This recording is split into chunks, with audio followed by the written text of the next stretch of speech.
court, or being a member of Caesar's household. It would indicate that this Theophilus was not just your average guy. He would have been possibly nobility in the Roman world, especially since Luke is probably writing in Rome. He would have had some kind of money, maybe a large inheritance or an estate that he was dealing with, that he was in charge of. And this man had become a believer in Jesus Christ. And so this isn't just some guy, although, all people are equal in God's eyes, but this man right here apparently was worthy of receiving these two-volume sets, or this two-volume set, but probably because of money. In other words, he may have been the one who funded Luke, that said, Luke, I want this recorded. Being a Roman, if you know Romans, they like things orderly and in decent alignment. And up until this point, again, it's only 60 A.D. I mean, it's only been about 30 years since Jesus' death on the cross and resurrection. But it's like, things are getting kind of sloppy. We're losing track of all this information. Let's get this lined up so we don't lose it. And I think Theophilus may have been part of that. Luke himself was a very educated man, being a doctor, trained possibly at Troas, where they had a medical school, the ancient Troy. But his writing in the Greek, and again, I can't tell this myself. I like to play around with the Greek and look at the Greek words, but I would never be able to discern this myself. But Greek scholars say that Luke's writing is very equivalent to the Septuagint, which was some of the best Greek scholars at that time that translated the Hebrew Bible into Greek around 200 A.D. or B.C., and some of the classical writings, that his writing was very, very developed. It wasn't again, I'll say this, it wasn't the writing of like Peter. And while I'm mentioning this, there's 1 Peter and 2 Peter. And that doesn't mean one half, 1 and 2 Peter. When critics have come and looked at 1 Peter, that is a very good style of Greek. But 2 Peter is a completely different style. The languages, the sentences aren't necessarily complete. The verbs don't always match. It's a different style of writing Greek. And so critics have said this obviously isn't written by the same person, 1 and 2 Peter. Now again, we can't just read our NIV Bibles or English Standard Version Bibles and say, I can tell the difference. But in the Greek, they can say these are different. And the difference is that 1 Peter was written while Peter was out of prison and he was free, and he had a guy named John Mark or Silas writing for him. By the time he gets to 2 Peter, what happened is he is in prison. He is days away from his death, and he doesn't have a scribe to write. So this is 1 Peter, written by Peter, but through a scribe that, okay, I know what you mean here, let me fix that. I have editors.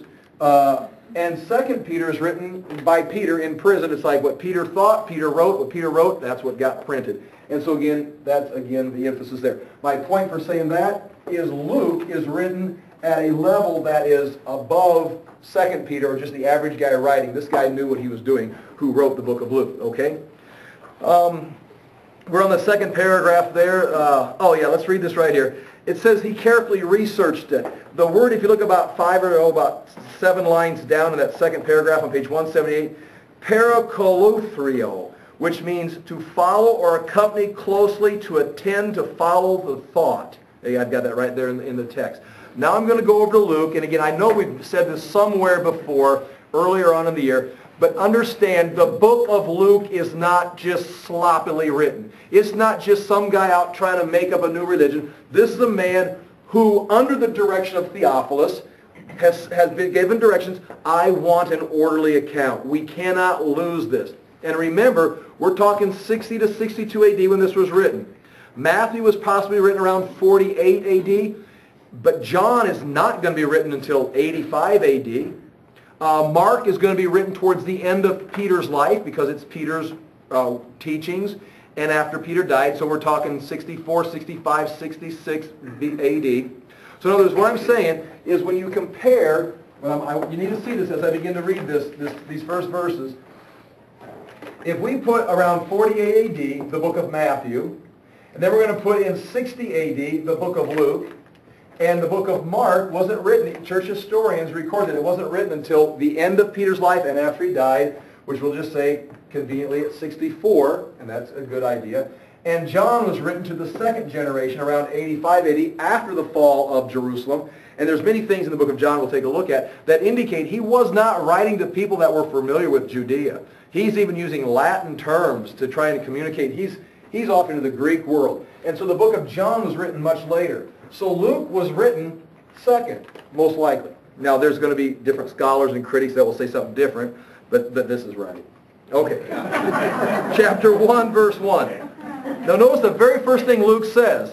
Many have undertaken to draw up an account of things that have been fulfilled among us. Talking about his text or his topic, which is Jesus Christ. Many have undertaken to draw up an account. Who? I mean, Matthew? Is that many?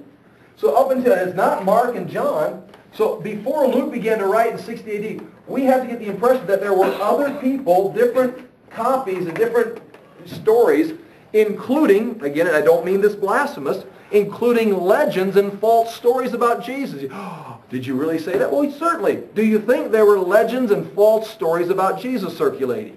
I mean, yes. I mean, he's a legend. He was the hugest character in history to move across the earth. There's legends about Babe Ruth and Michael Jordan and everybody. They're not true, but they're just legends. Indeed, there were legends and exaggerations about Jesus.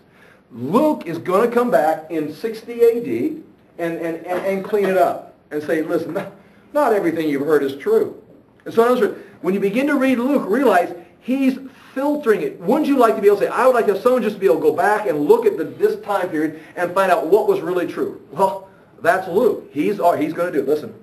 Many have undertaken to draw up an account of the things that have been fulfilled among us, just as they were handed down to us by those who from the first were eyewitnesses. Notice he's using the term eyewitnesses, handed down to us, a term that is used for traditions. Paul uses the same idea of the traditions that were handed down to us through the Jewish teaching. And servants of the word. Therefore, since I myself have, here's the key word, carefully investigated. That's the word I pointed out earlier on page 178 in the book. Means to follow or accompany closely, to attend, to follow with thought. Meaning I have carefully investigated. I have, as a historian, I have gone back and talked to those eyewitnesses. And again, I don't want to read too much into this, but understand it is completely possible. There's no reason to believe that what I'm going to say is a doctrinal point. But understand, the time would work, the way he's writing and what he's got recorded would give us reason to believe that part of his careful investigation of eyewitnesses would have included Mary, the mother of Jesus, who was alive yet at this time when he was writing. And so he could have very easily interviewed Mary. Then you say, well, wouldn't that show up in the book? Well, if you go over there and look in chapter 1, verse 46, looking in verse 26 of Luke chapter 1, you've got, in the 6th month, God sent an angel to Gabriel to Nazareth, the town, to a virgin pledged, and you've got the conversation that between the angel and Mary. You've got Mary's song, what she said, and you've got some details that none of the other gospel writers have.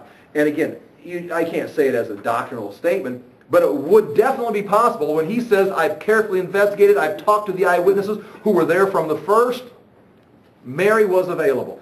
And if you were really doing a work like this for Theophilus, which was for the church, that Theophilus wasn't doing this just for himself, he was doing it for the church, wouldn't you think a responsible investigator would go talk to Mary?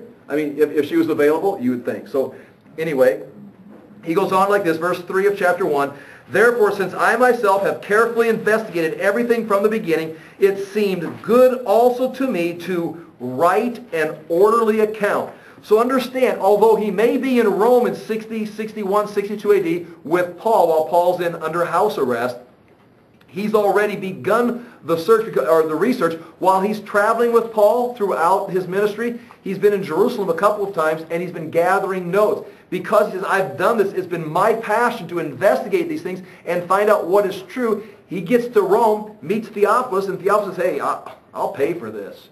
And he says, it seems good to me to also to write an orderly account for you. Understand? He says, I've got the information. Now it seems good that I put it in an orderly account. So that you may know the certainty, orderly account for you, most excellent Theophilus, so that you may know the certainty of the things you have been taught. So again, Theophilus is not a recent convert. He's not a Gentile they're trying to convert. He's a converted Gentile. He is a believer in Jesus Christ, and he's already been taught. But now Luke is saying, I've gone off and investigated all these things and are laying it out for you. So that kind of gives you a flavor for what the book of Luke is about. It's written from the perspective of a historian, and he puts it in an orderly account.